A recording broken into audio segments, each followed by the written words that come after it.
Halo teman-teman, jadi hari ini aku mau melanjutkan lagi pembahasan prediksi soal PAS ganjil kelas 11 untuk mata pelajaran matematika umum ya.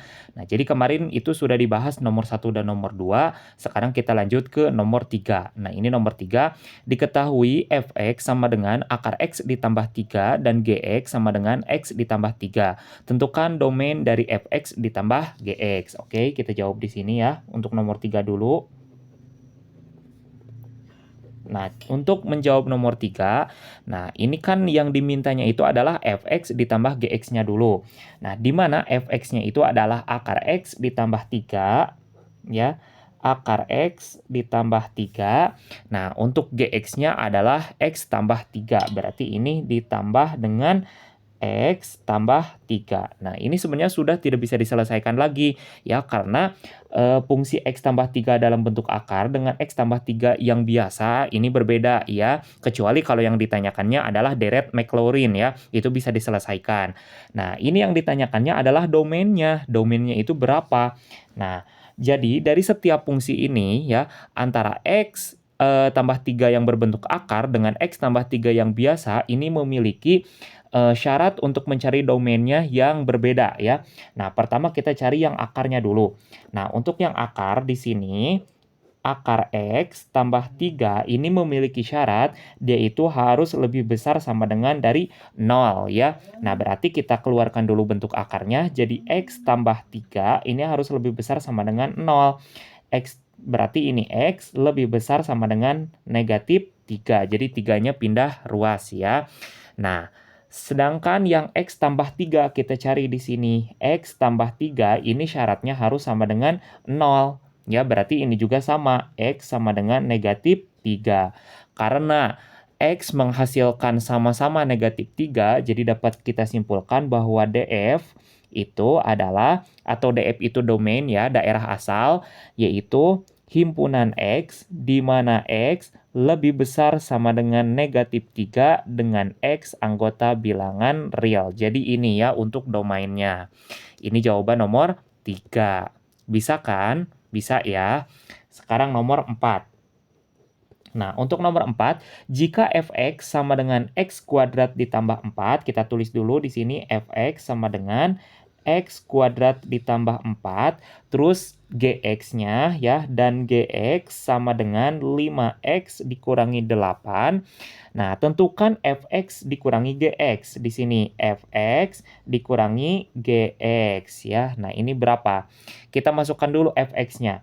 Fx-nya itu adalah X kuadrat ditambah 4, sedangkan yang GX-nya dikurangi dengan 5X dikurangi 8 ya. Kita kasih kurung dulu. Nah, kita kasih kurung ya biar tidak bingung. Oke, kita majukan. Nah, di sini mulai kita operasikan bilangan yang memiliki variabel yang sama. Terus kalau misalnya ada konstanta berarti dengan konstanta lagi ya. Nah, berarti di sini X kuadrat karena tidak ada teman lagi, kita tulis di sini tetap X kuadrat ya. Nah, terus di sini setelah beres X kuadrat kita langsung ke yang variabel X saja ya. Karena X kuadratnya sudah tidak ada lagi. Berarti di sini dikurangi 5X ya. Dikurangi 5X. Awas, tanda negatifnya ya. Tanda negatif ini jadi nempel dengan 5X. Nah, sekarang yang konstanta ya, karena 5X juga di sini tidak ada teman lagi. Berarti sekarang yang konstanta di sini plus 4 dikurangi negatif 8. Berarti di sini kita tulis dulu plus 4 dikurangi negatif 8. Sehingga ini hasilnya X kuadrat dikurangi 5X ditambah dengan 4 dikurangi negatif 8 yaitu 12. Karena negatif bertemu negatif jadi positif. Jadi hasilnya X kuadrat dikurangi 5X tambah 12 ya. Oke, ini untuk nomor 4. Sekarang nomor 5. Nah, nomor 5, tentukan domain dan range dari fungsi fx sama dengan x kuadrat tambah 6x tambah 8. Oke, kita di sini nomor 5 ya. Nomor 5 di sini ini fungsinya fungsi kuadrat ya. Kita diminta untuk mencari domain dan range dari fungsi f(x) sama dengan x kuadrat tambah 6x tambah 8. Jadi perlu kalian ketahui dulu ya, domain itu adalah daerah asal sedangkan range adalah daerah hasil ya. Nah, domain itu untuk fungsi kuadrat kita tulis dulu di sini f(x) sama dengan x kuadrat tambah 6x tambah 8. Nah, untuk fungsi kuadrat, domainnya itu atau df sama dengan himpunan x, di mana x merupakan anggota bilangan real, ya, semuanya. Jadi x itu anggota bilangan real. Beda lagi kalau untuk daerah hasil. Nah, daerah hasil itu apa? Daerah hasil itu biasanya y, ya. Nah, kita tuliskan dulu, ada syarat di sini.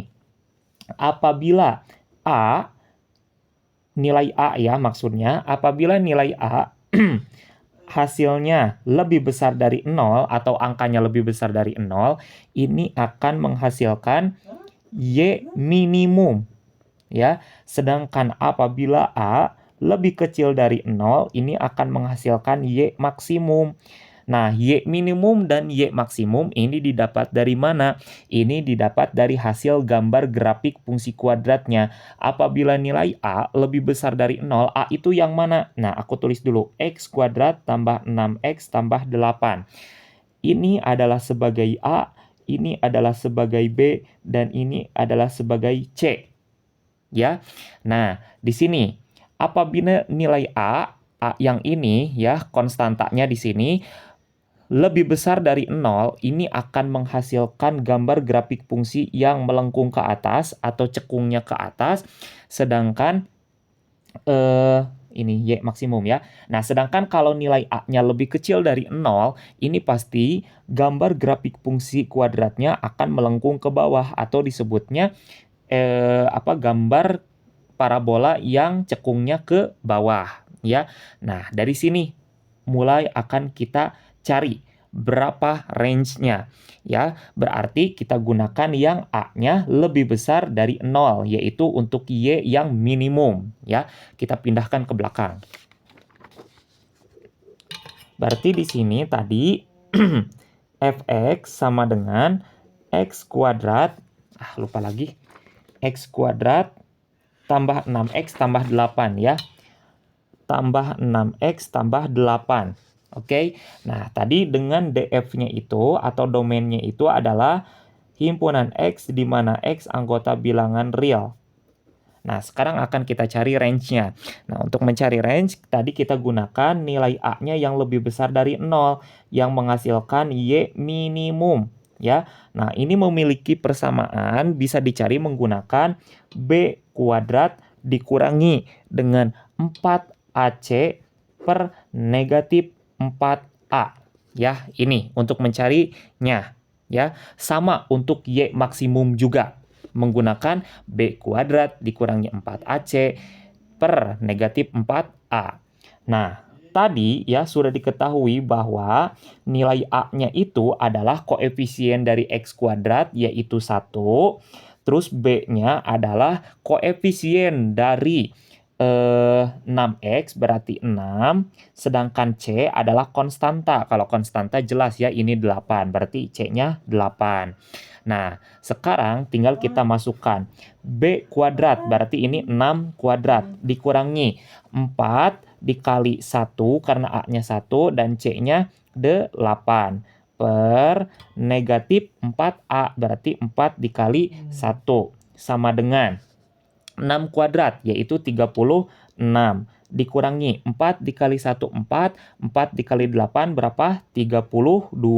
Per negatif 4 dikali 1, yaitu negatif 4. Berarti ini 36 dikurangi 32, yaitu 4 dibagi negatif 4. Sama dengan negatif 1. Jadi ini hasilnya negatif 1. Sehingga ya, RF-nya atau range-nya itu adalah himpunan X di mana X lebih besar, bukan X ya. Maaf, bukan X, tapi Y. himpunan Y, di mana Y lebih besar sama dengan negatif 1, dengan Y merupakan anggota bilangan real. Jadi ini untuk range-nya. Sekian, terima kasih.